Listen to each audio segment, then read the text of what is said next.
in the last 20 years, none of the seats that have been won by an independent were marginal. They were all safe seats. They were all safe or fairly safe seats. Basically, we're in this complicated, multi-dimensional electorate now, and we're trying to use old-fashioned notions of a uniform mood of Australia. One for Mum, one for Dad, and one for the country. And there has never been a more exciting time to be an Australian. Budgets are about choices, Fran, and you show what you value through the choices you make. This is coal. Don't be afraid. Don't be scared. The Treasurer knows. I want an economy that works for people, not the other way around. We'll just end up being a third-rate economy, a banana republic. Just follow the money. G'day, and welcome to Follow the Money, the Australia Institute's podcast that explains economics, policy and politics in plain English. I'm your host, Ebony Bennett, Deputy Director at the Australia Institute. It's a big year for elections all around the world. And the results are in. After 14 years of Conservative rule, A Labour landslide, a spectacular turnaround in fortune. What we are looking at is a realignment in British politics. We are seeing Labour demolish the Conservatives with the help, it's worth saying, of Nigel Farage's right-wing reform. To the country, I would like to say first and foremost, I am sorry. This was the biggest surprise in French politics for generations. Marine Le Pen's national rally had been favourite to top the polls in the French parliamentary elections. Her political opponents cooperated with each other in the hope of keeping her party from power. Call it a reprieve, a fleeting one. And now I want to hand it over to the President of Ukraine, who has as much courage as he has determination. Ladies and gentlemen, President Putin. And seconds earlier, a bullet pictured right there in the shocking photo pierced President Trump's ears, just millimeters away from striking him in the head in what was sure to be a fatal blow. There's no place in America for this kind of violence. It's sick. It's sick. It's one of the reasons why we have to unite this country. It's made us reflect on Australia's upcoming election and our political system, which has long been dominated by the major parties, though their share of the vote has been declining over time. When it comes to election day coverage in Australia, there's a tried and true formula. Most of you will be familiar with Anthony Green talking about the two-party preferred votes and swings from Labor to Liberal and back again in front of a sometimes uncooperative digital display on the ABC on election night. But is this going to have to change? According to New Australia Institute research, the declining major party vote is making our existing prediction models less useful. And not only that, seats that political parties once considered safe can no longer be taken for granted. This means that politics as we know it is changing. And to discuss all this and more today, I'm joined by Executive Director of the Australia Institute, Richard Dennis. G'day, Richard. Thanks for joining us. Anytime. So, Richard, I wanted to start off with the idea of a safe seat. What is it and why are they no longer safe? It's an old-fashioned thing. We need to be shot of it. Look, the Electoral Commission categorises seats into marginal, fairly safe and safe. And these categories have been used, for decades to help Anthony Green and everybody else on election night kind of focus on the seats in play. And for decades, we've been told that there's a small number of swinging voters in a small number of swinging seats, and that kind of the nation's fate kind of hangs in the hands of these swinging voters in swinging seats.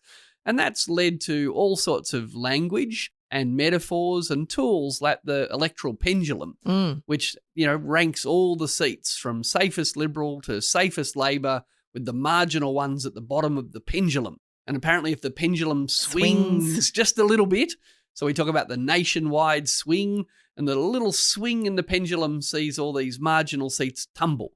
And this is a wonderful metaphor that just doesn't really capture what's happening in Australia anymore. So 2 facts to help people understand this. At the last election, the safe seat of Mackellar, held by Jason Falinski, the Liberal, Bronwyn Bishop's old seat, a blue ribbon, safe as can be Liberal seat, was won by Dr. Sophie Scomps, an independent who'd never run for Parliament before, with a 15% swing against Jason Falinski.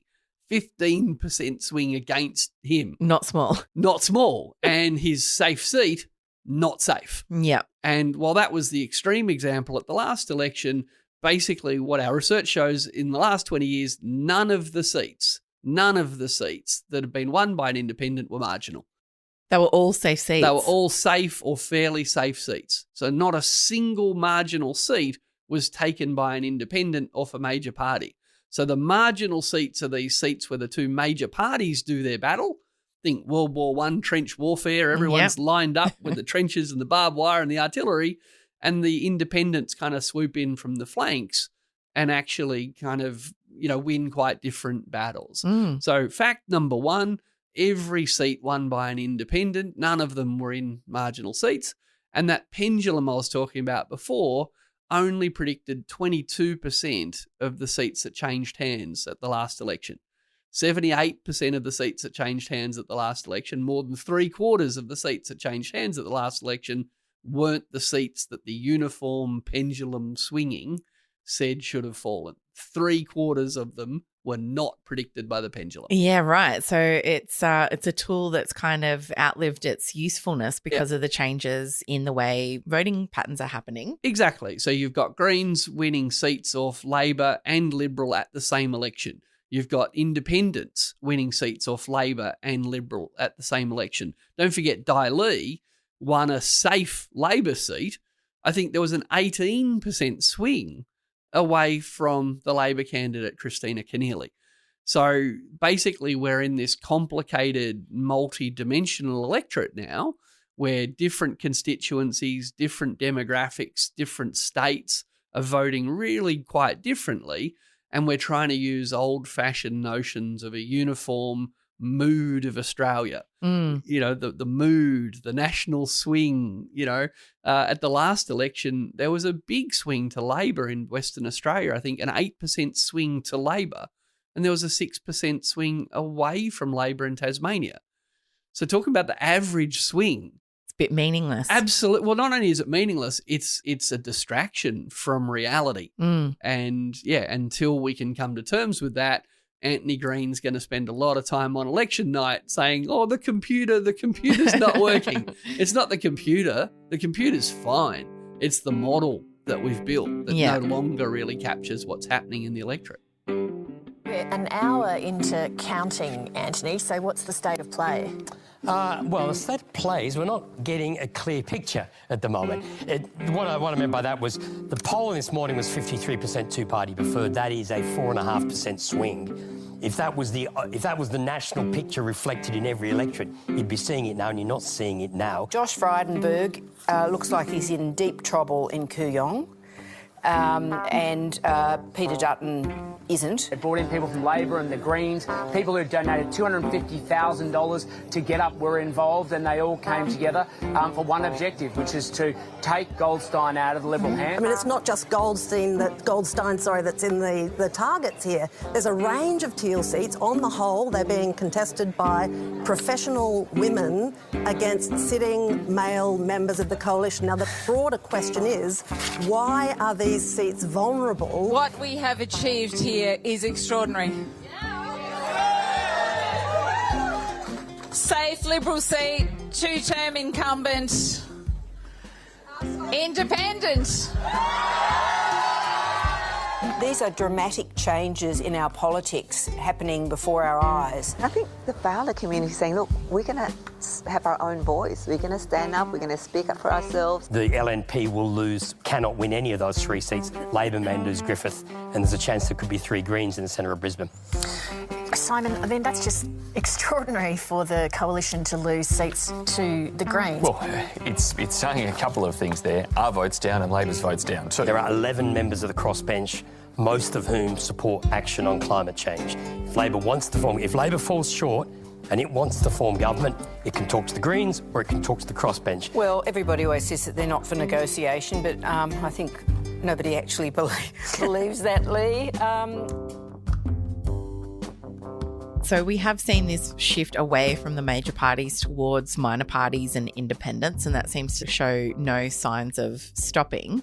What does that tell us about the electorate and the mood of the electorate and what they're looking for in their elected representatives? Yeah, look, I think lots of things are happening at the same time, and this is not unique to Australia. If we look at the recent UK election, for example, they've elected more independents and Greens than they ever have before.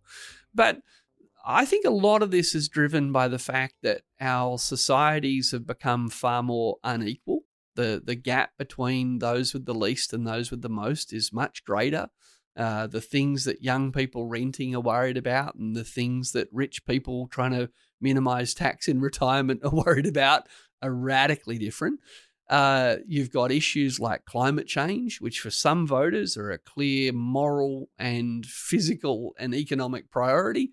And other people are like, oh, who cares about that? And then you've got issues, as Labor's experienced recently, with things like Israel and Palestine. Like how is a major party to kind of appease all sides? Well, you really can't. So we've got issues that are dividing Australia in different ways.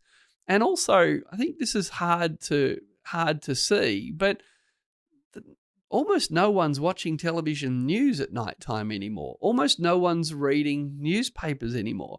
So the idea that there's an Australian mood, that Australians are all being exposed to similar messages, similar priorities, that's gone. And the algorithm's dishing up entirely different stuff in my news feed to yours. Yeah. And what Western Australians are getting dished up and what Tasmanians are getting dished up and what young people in Victoria are getting dished up versus what retirees right. So everyone's getting their own news. Yeah. Everyone can now find their own tribe and their own people far more easily than in the history of civilization. And we've got major parties that are still trying to offer up a kind of package deal of policy that's designed to kind of play to the national mood while being appealing to that small number of swinging voters in marginal seats. And then a good independent just comes along and says, I'll stuff all that. I'm just going to go talk to everyone in my local community. Yeah. Ask them what matters to them, and then I'll go represent Talk about them. that. Yeah. So the kind of business model of the major parties is to sell a bundle of services. The business model of independents is to custom make the meal that the people locally really want to have. And in the conflict between these two business models, increasingly, independents and minor parties are prevailing. There's another kind of saying that's thrown around a lot, not during elections, but in the lead up and I guess in the aftermath, which is that disunity is death. And I know you've had some criticisms of that aphorism in the past. Why is that? Yeah, so the idea that disunity is death, it's kind of central to the way that, so many Australian political commentators and strategists see the world. And they see that, fighting within your own party is a terrible thing, and it makes you guys look like you're a rabble while the other group are all disciplined. And don't get me wrong, big fights, internal fights bubbling out aren't good for parties, but neither is blind loyalty.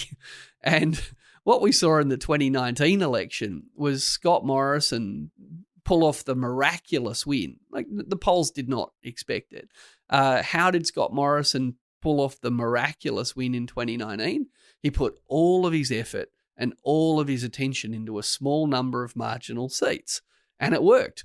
It worked. He won Bass and Braddon that no one expected him to win. But at the same time in 2019, there were big swings against Scott Morrison in seats like Goldstein, Kooyong, Wentworth. All sorts of inner city Liberal seats swung hard against the Liberals during Morrison's miraculous win. Now, those seats might sound familiar because they're the seats that in the next election in 2022, independents cleaned up in.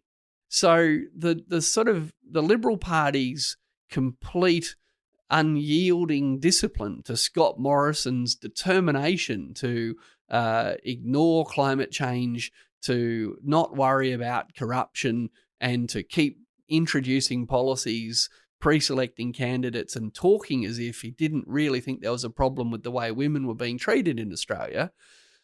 The willingness of so many Liberal candidates to blindly follow Scott Morrison's path cost them their seats. At the next election. Yeah. So disunity is death, maybe, but unity around a bad idea, death as well. Yeah. So I think that really backbench MPs, political strategists and voters, it's all occurring to them that, while agreeing with each other might be good, it's really risky in Australia today to agree with a party position that's out of step with what the voters in your electorate actually think. Yeah, and it has been making me think about some of these electoral results that we've seen overseas because, I feel like Australia is pretty unique and lucky in a sense that we've developed not a straight first past the post system, but preferential voting where you still get a choice if your first candidate doesn't end up getting elected. You can still have a say about who's the least amount of dickhead that you want to get in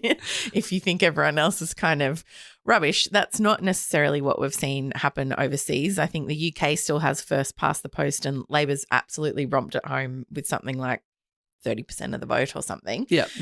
So do you see that as a strength of the Australian electoral system, that it's closer to the will of what people want? Absolutely. I'm a big fan of preferential voting. And, I was a preference whisperer back when we whispered, back when no one talked about preferences. I was working with political parties on preference deals, which I think are really important.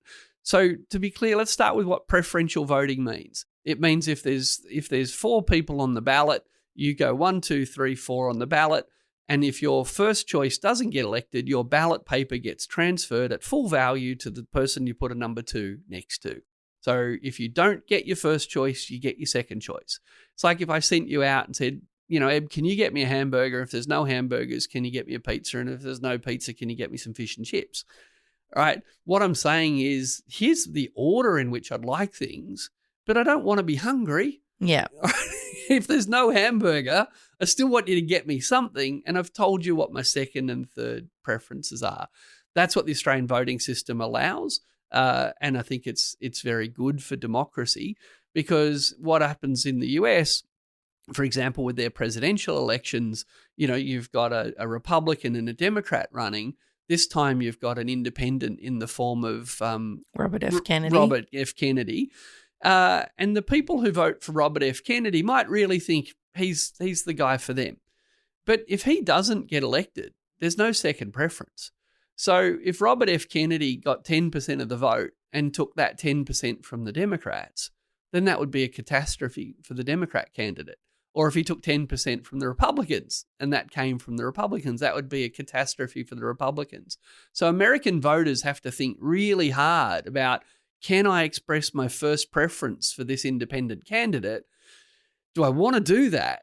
Because that independent candidate might not, in the US probably won't get elected, in which case I've literally wasted my vote. But in Australia with preferential voting, you can't waste your vote.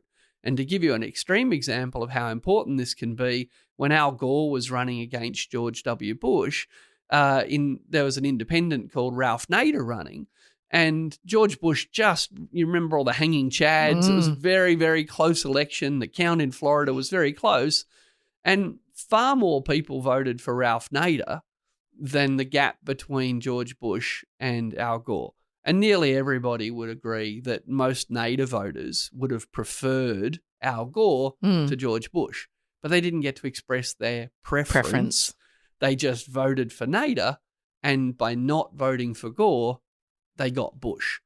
Which brings And the world got Bush. And the world got Bush, yes. And the war in Iraq. Yeah, it's very consequential, as you've mentioned. I guess that also made me think about what happens after elections and minority governments, because in Australia, I think it's fair to say there's been a fair bit of hostility even to the concept.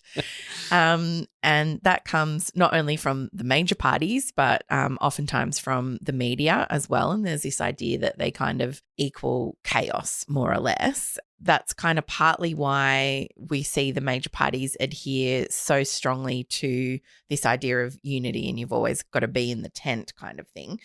So in Australia, we have seen kind of state governments move more towards minority parliaments, and it seems like that's where the federal parliament is heading to. Would that be your assessment? Oh, absolutely. But before we get to what happens after elections, let me just quickly talk about election night. Yeah. One of the truisms of election night is that everyone says the voters got it right. We all kind of rally around and say democracy did its thing tonight and the voters got it right. And any opposition leader that doesn't say that is, really seen as churlish. This is central to democracy.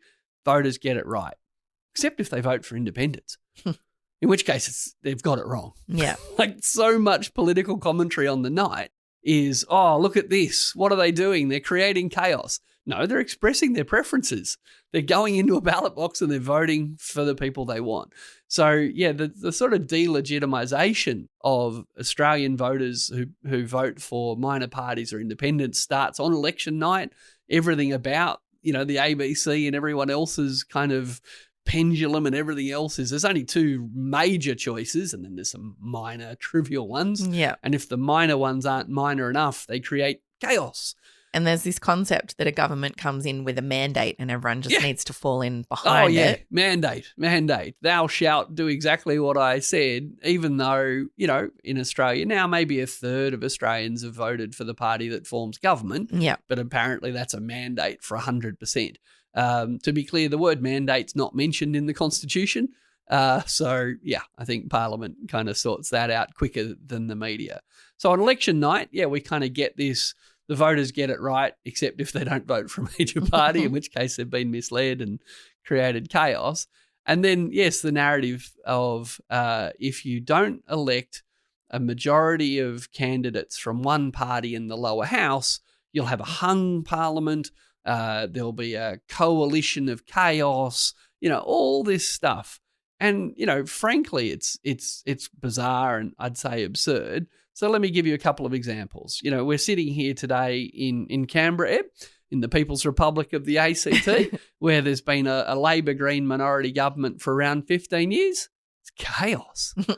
I mean, I know there's too many roundabouts and things, but, here we sit in one of the highest income cities in one of the richest countries in the world, good services, and voters who election after election keep re-electing this chaotic minority government, which, by the way, has been quite stable. It's had, peaceful transitions of chief ministers, you name it.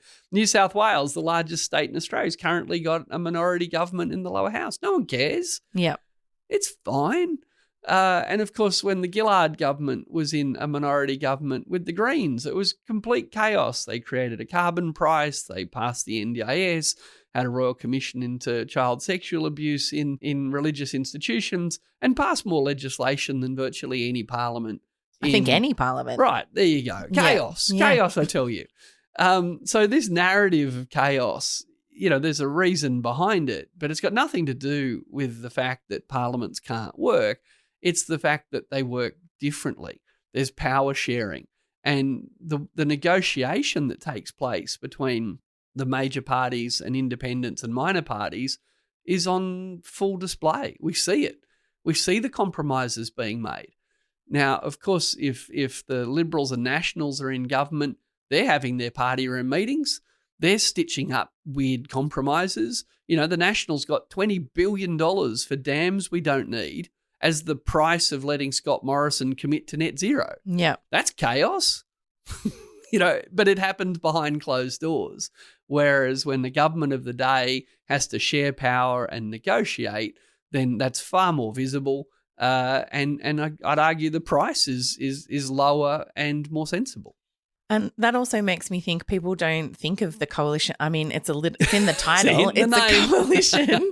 The Liberal Party does not win enough seats on its own to govern, so it goes into coalition with the Nationals. That's a minority government situation in itself. We just call it something else. That's right. And no matter what happens, it's been a long time. I think it was John Howard's era, the last time that any party of government had a majority in the Senate. So irrespective of what happens in the lower house, they still have to negotiate in the Senate anyway. Yeah, exactly. So again, the Constitution doesn't say the lower house is the important house and the Senate kind of they'll bend to the mandate of the Prime Minister. So that again brings me back to what happens after elections in the Parliament when things need to be negotiated, and back to the idea of disunity is death. The ongoing genocide in Gaza is a tragedy of unimaginable proportions.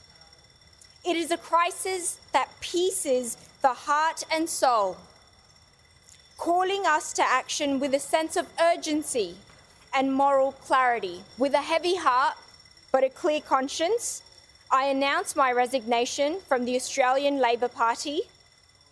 I have informed the Prime Minister that effective immediately, I will sit on the crossbench to represent Western Australia. We've seen recently that, for example, Fatima Payman crossed the floor, which then led to her leaving the party. You've talked about the fact that this idea of blind loyalty is also can be damaging to the major parties. But Australia, while obviously we've got preferential voting and that's great, we've also got this weird idea that unity at all costs is the only way to do things. And that's kind of damaging in its own way to the parties. Absolutely. So do you know what they call crossing the floor in the US, Eb? No. Voting. Literally, like every time there's a vote in the Congress, you'll see Republicans and Democrats crossing the floor, either because of their personal conscience or their ideology or a promise they've made to a donor, or because their constituency, they think their local constituency would expect them to vote another way. So in the US, it's entirely uncontroversial. Doesn't mean that party whips and presidents don't try to put some pressure on them, but push comes to shove, they cross the floor so often, they don't call it crossing the floor very often. In the UK, they have a system of 1, 2, and 3 line whips, which basically ranges from it'd be nice if you voted yes to you really, really better vote yes or else. And when you tell Australians this, they're like, well, why wouldn't you make every voter you better vote yes or else? And the answer is you wouldn't stay leader if you treated your party room that way. Yeah. That while there is moral suasion, there's encouragement, there's a bit of arm bending, the reality is if the Prime Minister or the opposition leader in the UK tried to hold kind of completely tight party discipline, they know that actually they'd squeeze too tight and things would slip between their fingers. Now, in Labor in Australia, you know, I've known for a long time, anyone paying close attention for politics has known for a long time that they have a binding caucus vote. I think this has come as a surprise to a lot of people under 40 who've literally never seen a Labor person cross the floor. Yeah. But, you know, for the press gallery and for those of us close to it, there's nothing sort of surprising or shocking about this. But the fact there's nothing surprising or shocking about it doesn't mean it's not problematic. Now, Labor knows this, which is why throughout their history they've had a conscience vote. And on certain issues, particularly historically, where the party leadership were worried that the backbench might kind of listen more to the Pope than the Prime Minister, they were allowed a conscience vote on all sorts of kind of moral things like abortion. Bit of a safety valve so that they didn't end up leaving the party. Yeah. So Labor get that you need sometimes to not grip so tight or things will slip between your fingers. But, and you know, this is up to Labor to figure out for themselves, but the way that moral is defined is a very kind of 19th century Christian version of moral. Whereas plenty of voters and plenty of MPs probably think that, I don't know, approving new coal mines is immoral today. Or indeed, you know, Labor's position on supporting Palestine becoming a state is a moral position. So the idea of a conscience vote is a way for Labor to have this pressure release valve, but only certain sorts of religious pressure can be released. And, you know, I find it personally frustrating when I hear Senator Penny Wong say, well, I spent 10 years privately arguing for same-sex marriage while publicly criticising people who were pushing for same-sex marriage. And from Penny Wong's point of view, fair enough, she can make her own choices. That was the right thing to do. But, you know, when I'm out there saying we should stop building new coal mines, I hear a lot of Labor ministers say, that's silly, that's irresponsible, you can't do that. Well, guess what? In 10 years' time when I'm reading their memoirs, guess what I reckon I'll find? Oh, yeah. I was lobbying in the background. I was lobbying in the background. So I think Labor's problem now is that the binding caucus vote means they're only allowed to try and persuade each other. And even if they want to vote as a bloc, isn't it okay if they say, look, I disagree with the bloc, but I'll go along with it? But there's nothing about having a binding bloc vote that means that everyone who's bound to vote for it has to publicly attack anyone who they actually agree with. Yeah. Because how as a democracy are we going to move rapidly to solve certain problems like climate change when apparently only people allowed into a particular room are allowed to have a grown-up conversation? The rest of us are supposed to just sit back and go, oh, well, I guess we'll just have to leave it to them inside that room that we can't see to sort this out. Yeah. So, Richard, we're not that far away from the next election. I know you talk about economists being very poor at predicting what the economy will do. Any predictions for the next election? Oh, we're really good, Eb. I predict the economy will still be here next year. I predict we will have an economy, and I predict with 100% certainty it won't look like the one we've got today. Just don't ask me what direction it'll change in. Look, my prediction is that we'll have an election early next year. I could be wrong about that, but history says they're usually on time, about on time, and I think they will be.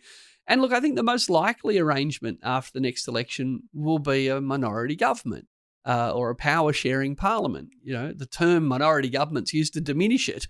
Now, why do I think that? Well, I think that because the polls kind of suggest this, but we know polls aren't always accurate. We know that usually there's a bit of a swing away from a government after there's been a change of government. And also we can just see that the issues that drove people to vote for independents and minor parties at the last election are actually still there as big issues. Climate change, guess what, hasn't gone away. And there's 100 new gas and coal projects seeking approval. Labor have got a national position that says it's okay to build new gas and coal while tackling climate change. Independents and minor parties don't find it hard to point the absurdity of that absurd compromise out. Similarly, we've got a Federal Corruption Commission now, but it doesn't have any public hearings and it didn't think there was anything to look into in robo-debt. So, again, the issues that motivated voters at the last election are still here in the middle of this parliament.